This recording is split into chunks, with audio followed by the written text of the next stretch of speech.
You've stood on hundreds of escalators, and right beside your feet, every single one has the same strange strip of stiff brushes running along the side. They look like a free shoe cleaner, a little courtesy scrub for your sneakers. They're not. Those brushes aren't cleaning anything.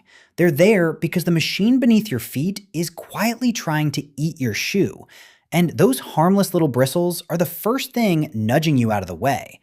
Welcome to But Why Though. Here's the part nobody looks at. On an escalator, the steps move, but the flat side panel right next to them, the wall your leg is almost touching, doesn't. It's completely still.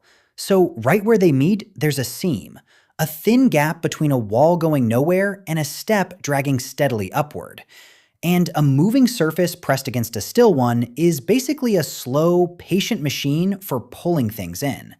That gap is only a few millimeters wide, but that's all it takes. Once something soft starts slipping in, the moving step keeps pulling while the side panel stays perfectly still. It's a tiny pinch point, and that's exactly what makes it dangerous. And because the gap has to stay there for the escalator to work, engineers can't simply seal it shut. The steps need just enough space to move freely without scraping against the side panel. That tiny opening is a necessary part of the design. It just comes with a risk that has to be managed. Most of the time, it's fine. Your shoe is stiff, your foot stays put, nothing happens. But soft things are different.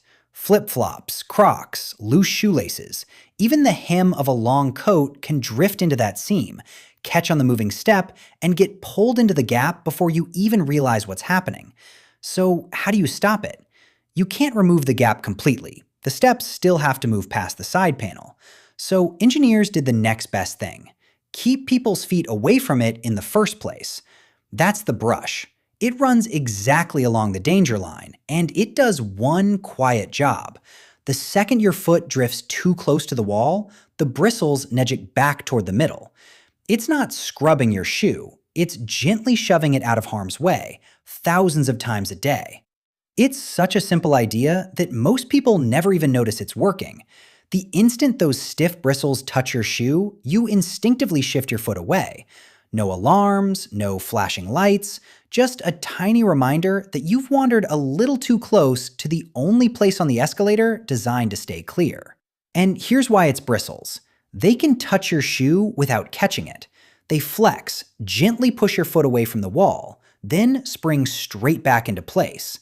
No power, no sensors, no moving parts of their own.